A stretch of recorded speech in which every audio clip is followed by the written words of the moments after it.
Hello, welcome to Ripper's Rambles number 77. I'm Kris Ripper. I will be rambling for you today. I think I just call myself Kris Ripple, which is a thing that sometimes arrives on mail. I don't know why. Just close enough to my name to sort of arrive in the mail. This video is super grainy. When summer vacation is over, we will go back to shooting daytime videos, which would be ideal for lighting purposes. Nighttime videos where I light the whole house up when the kid is asleep, really not ideal. Today I'm going to ramble about dysphoria. Gender dysphoria, to be specific, because basically if I have to suffer, so should all of you. I have not historically been hugely cursed by dysphoria, for which I'm really grateful. It's not, I was going to say it's not a daily thing. I guess that's not entirely true. It is not super intense on a daily basis. When it does get super intense, it fucking sucks.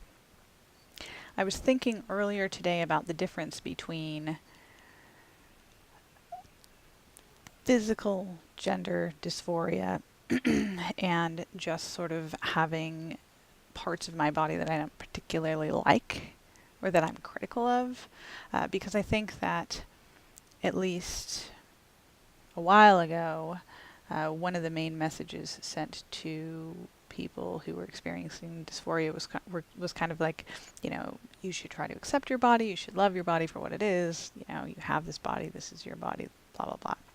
And this is not a message that I am against. You will note if you read my fiction that I have actually written stories in which love your fucking body already, you jackass, was sort of the moral, the takeaway to that thing.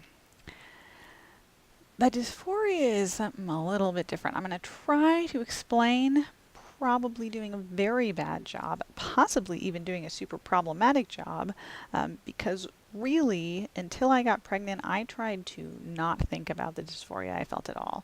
Like, I basically just divorced myself from my body and didn't think about it for years, because once I hit puberty, I hated myself, and really felt trapped inside my skin a lot. Not coincidentally, spent a lot of that time suicidally depressed. Eventually just sort of closed all of the doors to the part of me that paid attention to my body as a physical thing, which is a coping strategy, kept me alive, which is good. Led me to do some stupid things with some stupid people, but I sit before you today, so I suppose it all worked out. Okay, so I don't like my thighs. They're all like stretch marked up, and they're sort of annoying, and they're always very pasty because I don't like going in the sun, and I don't like wearing things that expose my thighs. Like, I don't wear bathing suits or shorts or anything that would expose my thighs to the sunlight. So they're always super, super pasty and like weird looking and like sort of, I just don't, they're just not really my thing. And so that's like an example of like, this is this part of my body that I don't particularly enjoy. And that I think can be overcome. I mean, I'm good with my thighs at this point in my life. Seriously. I used to be super, super loathing about them. But now I'm kind of like, hey, they're my thighs. They get me around. Like, I run every fucking day. I do mad yoga. Good job, thighs, Squats, though, I just always feel like I'm doing them wrong. Somebody out there good at squats? Is there a class I can take? Because I feel like they'd be really awesome, except I do them wrong. So that is how I feel about my thighs. And contrast that with what I experience as dysphoria. And dysphoria, of course, affects everyone differently. There are different forms of dysphoria. Some people have like mad social dysphoria, where sort of the weight of other people looking at them and seeing them incorrectly and accurately is really, really hard on them. I tend to have less of that, I think, because I kind of fucking don't give a shit what other people see, as a general rule. And I, like, I was never in the closet at any point in my life, so I kind of think that if you don't get me, it's sort of your problem. Definitely not my problem. But how I experience dysphoria, say, with the lads, these guys right here. I'm not even binding right now. They're just out. They're in the open. Man, I fucking hate my breasts. I don't even want to say it like that because it makes it sound really normal, because a lot of people hate different parts of their bodies. When I got breasts, and I remember it very well, I didn't realize it was happening. And then my mom did the thing that I think probably was, she was trying to be super responsible. She brought me to like a place, and a woman measured me for my first bra, which, for all I know, maybe cis girls really like that. Maybe that's a huge, great, awesome thing. If you're sort of gender dysphoric, it's really not awesome to take your shirt off in front of some middle-aged woman who takes goddamn measuring tape to you. I mean, you chime in with your stories, but it's hard for me to imagine anyone's like, yes, this is the rite of passage I've been waiting for. It definitely wasn't the rite of passage I had been waiting for. And directly after buying my first bra and putting it on, I had softball practice. And I just remember standing there at first base going like, this can't be real. This cannot be real. This cannot be true. Because I was like super athletic kid. I like fucking ran around. I climbed trees. I played in a creek all the time. Like, I was super athletic. And I was standing there, and it was like sort of the death knell of me feeling free or at home or at peace or whole in my body. I remember it super clearly. And that was like, I think 10 or 11. I was in 4th grade. I remember that well too.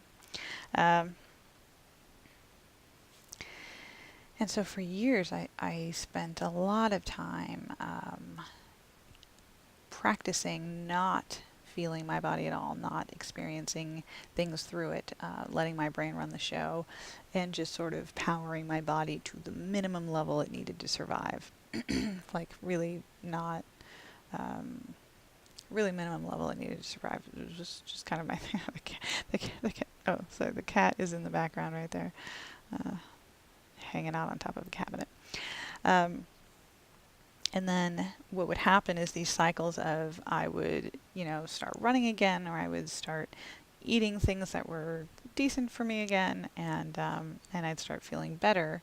But I would also start losing weight. And the first place I would lose weight would be my stomach, and that would make my breasts be like massive. They would just be huge. They would be ridiculous. And like, flat stomach, gigantic knockers is kind of an ideal for a lot of people. Possibly people who don't have breasts, but whatever. Not an ideal for me. And then I would just go like plummet back down to trying not to be in my body at all.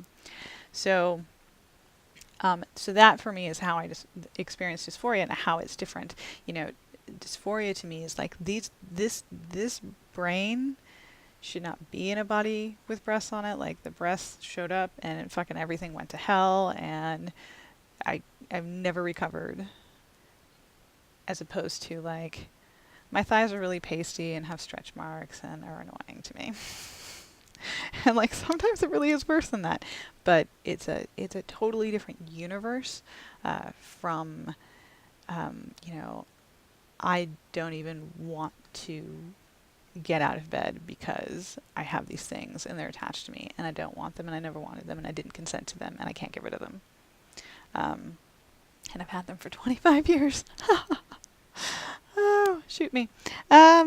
So yeah, we will talk about having the courage to change the things we can change some other day. It's 10 minutes now, and I have an alarm going off telling me some pasta is ready for the older kid. So there you have that. Slice of life, baby. So yes, that is my ramble. I'm sorry it's kind of rambling on a bit, but this is important stuff, and as we know, I am a big believer in visibility. So here you have my face talking about some gender dysphoria shit up in here. There you have it. Thank you very much for watching. I will see you next time. Bye.